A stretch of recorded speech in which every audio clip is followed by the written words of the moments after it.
Quick disclaimer before the video starts, this is not the original video. The original video will be linked down in the description, but I just got my new microphone and I thought it sounds so much better that I'm just gonna redo this whole video, just gonna redo the audio file because that's so much more important than the video. But yeah, let's get right into it. I divided it into 3 steps, and step number 1 is gonna be to find some vector images or just some great images in general that you could imagine as stickers. So on Pexels, for example, you just type in vector, you're going to be presented with a lot of images. And I'm just looking for something that will be easy to cut out. And I'm just going through the page, and you can literally use all of them because we're going to cut the background, and that's when the license tells us that we can use these commercially. On Pixabay, you can just select vector graphics as a category. Same goes with illustrations, and you can find awesome pictures just like this one. And yeah, you can download any of them and cut the background and then use them on Redbubble to make some profit. So I'm doing just that, downloading some images on Pexels as well. Step number 2 is going to be editing the images. I'm going to be using Affinity Designer as well as remove.bg, and you can also use Photoshop, but Photoshop is a bit more expensive. Affinity Designer is pretty affordable. It just costs about $50, one-time purchase. You'll have it for your whole life. Remove.bg is free, but if you want the full version, the full quality, you'll have to pay, which sucks. So you pay per image while you pay once with Affinity. So you just gotta find what fits you best. I like using Affinity more. You have more control, you have more customization, but in this example, it basically both sites do the same thing.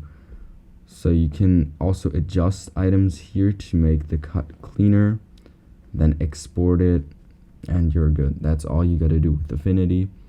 On remove.bg, the process is just as simple.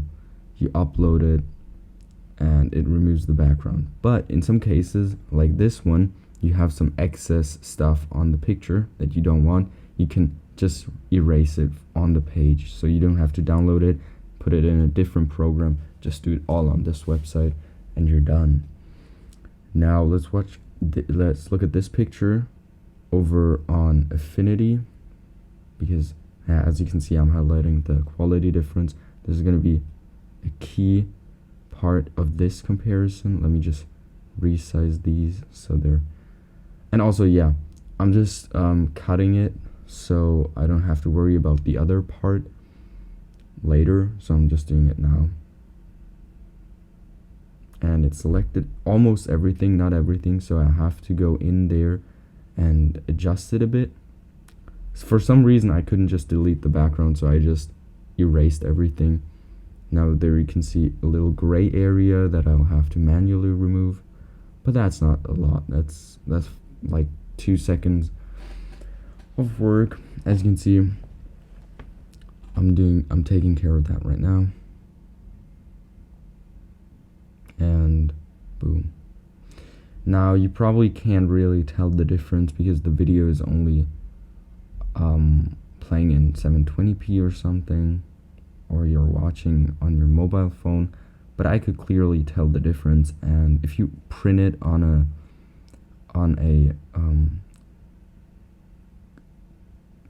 a t-shirt, you're probably gonna see the difference. For a sticker, it doesn't really matter, so I'd say that you can still use these for stickers, which is the main point of this video. But I'm just saying, don't limit yourself to stickers.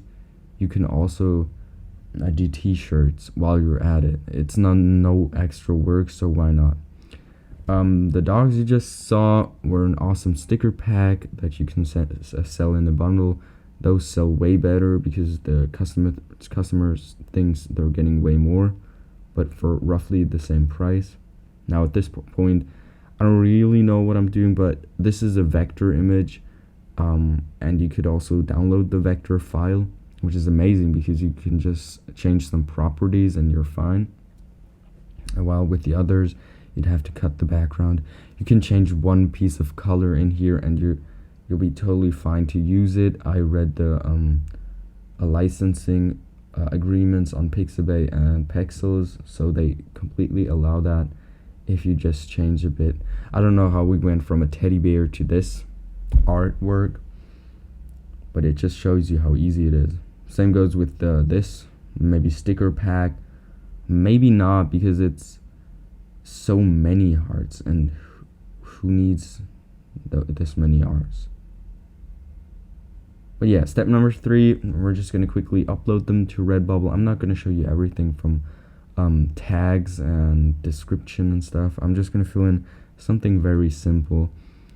And those are some of the designs. The pillow looks great. I know this is a sticker video, but these stickers, I don't know about them. But the pillow looks awesome. The phone case looks okay.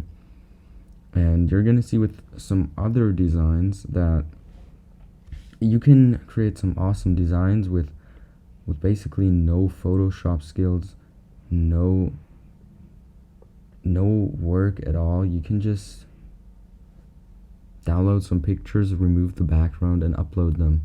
That's how simple it is.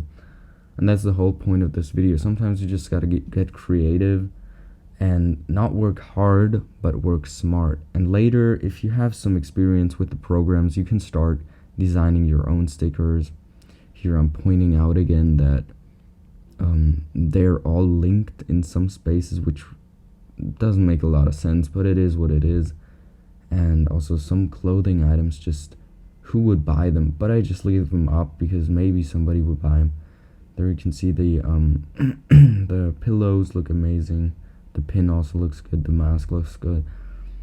Yeah, and that's it. That's how simple it is to get started on Redbubble to sell illustrated stickers, which look way better than other stickers. I did a video on them too, but I just feel like the illustrated stickers are the way to go just because they look way better.